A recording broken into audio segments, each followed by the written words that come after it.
welcome to Epic Conversations. I'm Diane, and we're here today with my very special guest of honors and friend, Peggy Shirley and Dr. Delron Shirley. And Peggy and Delron have been married 40 years. They've been in ministry over 40 years. They have their own ministry called Teach All Nations. And they've traveled all around the world, ministered to many people. Together, you'll see on their website that they have written over 40 books, and they're a wealth of knowledge. They've also taught at Charis Bible College.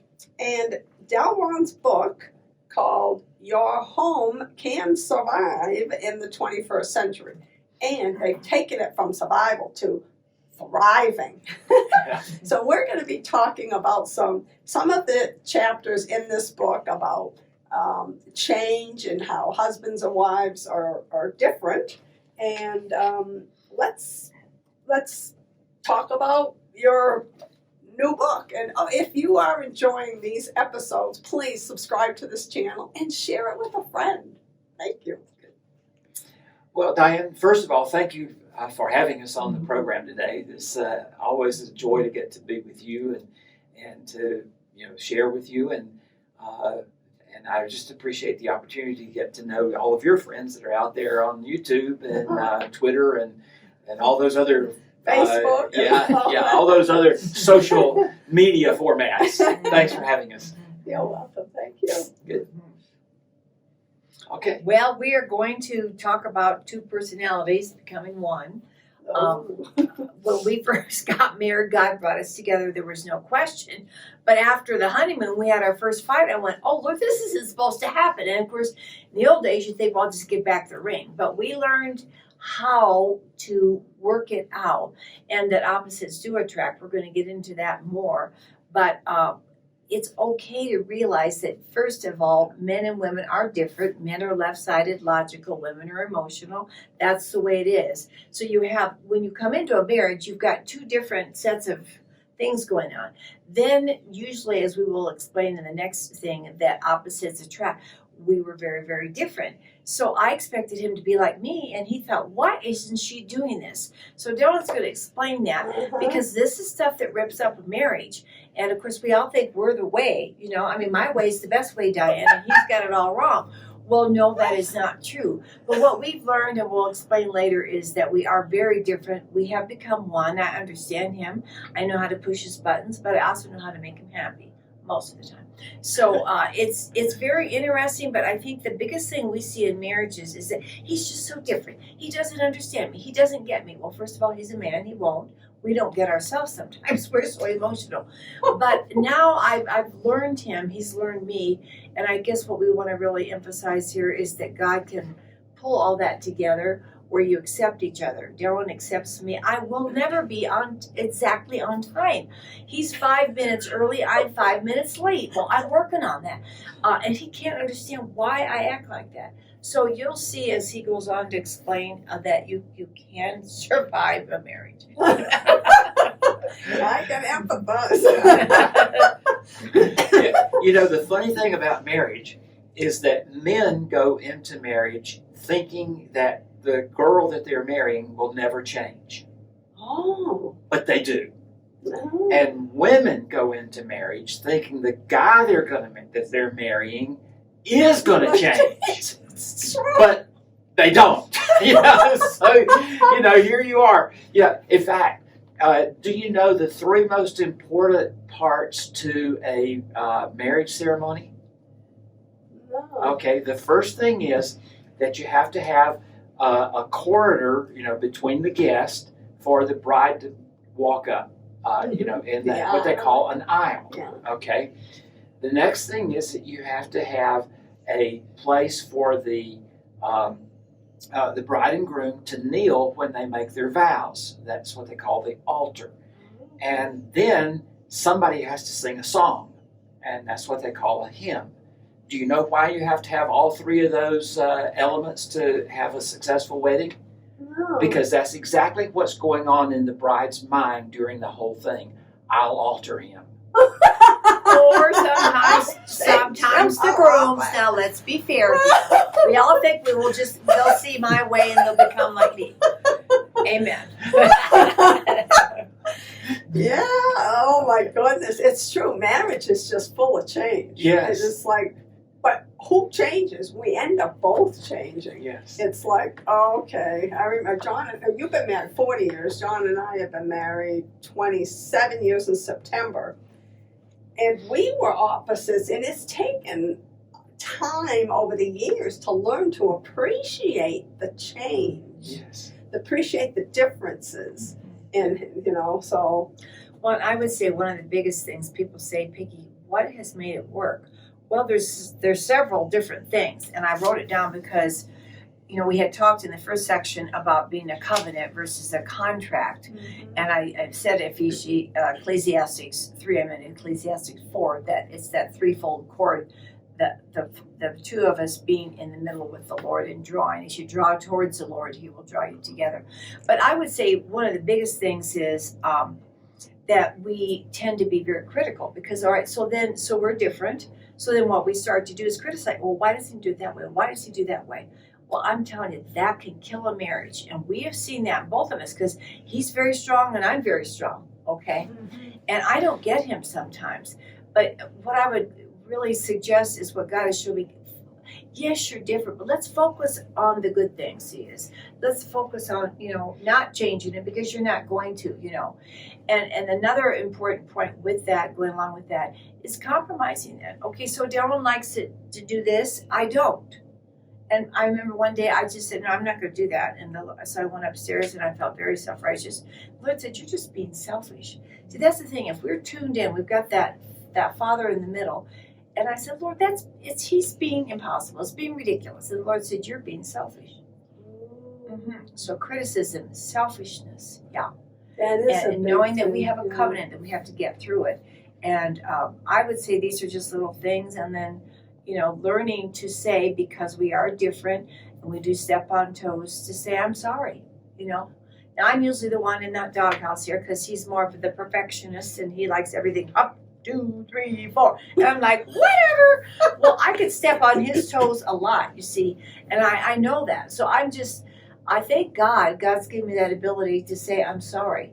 But a lot of you can't. And that's the pride thing. But I am sorry is powerful. Hasn't that helped you, Delron, when I've done things that drove you nuts and I said, Delron, I'm sorry. I see a whole thing on his face like, okay, I can do this for another 40 years. We can do it, because he's seeing Peggy is what she is. I pushed his button. I stepped on his toes because that's just me. Now, I'm not excusing myself, but we do it because we are different. But when you say, I'm sorry, it just wipes the slate clean. It's like a humbleness that comes about. Diane, we were talking about change. And speaking of change, I brought a nickel. Change. Or actually, I didn't bring a nickel. I borrowed it from John because I forgot to bring one. But, everybody says that there are always two sides to any argument. There are always two sides to any discussion. And it's like the opposite side or the flip side of a coin. The truth is, coins don't have two sides. Coins have three sides. There's the head, and there's the tail, and then there's the little edge that holds them all together. If you can do it carefully, you can actually stand the nickel up on its third side. Every argument, every issue, every question has his side, has her side, and it has God's side. I like that. His side, her side, and God's side. That'll tweak. Yeah, it'll tweet. Yeah. A lot of times that's where God will say, you're being the brat, you're being the selfish one, you're not compromising. Yeah. And that's what we have to do. We have to get to the place to where we can give up my opinion and her opinion and let God's opinion rule. Wow. Now that's humility on both sides. Yeah. I think, like you said, husbands and wives, they're different. They change. We change. I think, like John comes home, and if I've been home all day because I've been working from home during this virus thing, and I'm like, I'm talk. Mm-hmm. And John goes, "Can you give me some peace?" He says, "I gotta pray you get some girlfriends so you leave me alone." Sounds familiar, doesn't it, Dylan? Because women just have more. I come back home like, and I'm like ready to explode. I gotta talk. And he wants quiet because he just come home from work, you know. Yeah. And so I just think it's hilarious. Yeah. You know how it requires me to change. Okay, I gotta be quiet, but I don't want to be quiet. I want to talk. You know. So that's the compromise. So you have to recognize that, respect his- because you used to say the same thing. You know, we have 3 kids, and I go, "Here, take the kids," and I have, and Daryl's like, "Oh my God, I just did this at work and this at work," you know, and so I don't remember which James Dobson or somebody said the same thing, and I went, "Oh, I never thought of that." See, it's all about me, you know. But on the other hand, now Darryl knows that I do need to talk. So then maybe if I give him a good dinner or something and he relaxes, then he will talk with me, or at least listen and be happy about listening. So. Yeah, you've learned to be a good listener. Absolutely. You know, there are actually 3 parts to every human being. The world maybe doesn't understand it because we think that there's the physical and the emotional. But we know from the Bible that we are a 3-part personality: body, soul, spirit. And we have to have all 3 of those parts in unison to have a successful life, to have a successful marriage, to have a successful career. Anything has to be a success, it has to incorporate all 3 of them. And it's interesting to me that the Bible has 3 different words for love. There's eros, which is the word that means physical love, you know, erotic, you know, the sexual aspect of a human being. There's philios, which has to do with our emotional or soulical person. And then there is agape, which is on the spiritual level. And any successful marriage has to incorporate all 3 of those. It has to have a physical relationship, it has to have the soulical relationship, and it has to have the spiritual relationship. And when we don't understand that, then we often have the wrong motive and the wrong alternatives and the wrong perspective on marriage. So much of what we see in the world today is physical attraction. You know, there's a story in the Bible about a man named Samson who went to the Philistine camp, and he met a girl in the city of Timnath, and he says, "I want her. She pleases me well." You know, it was all physical, and that was a disaster marriage, you know, because it was all based on the physical. But you also have to have, the physical is important, but and God created the physical. You know, He made man deliberately, male and female created He them. But we also have to have the social, or the psychological, the emotional. We have to be able to have that kind of interaction where that we stimulate one another intellectually, we stimulate one another emotionally, as well as physically. But then the spiritual, like a connection. But then the spiritual love, the agape, is the God element that the world doesn't understand. Wow, that is powerful. Spirit, soul, body, soul, spirit. There's 3 parts, and there's 3 types of love.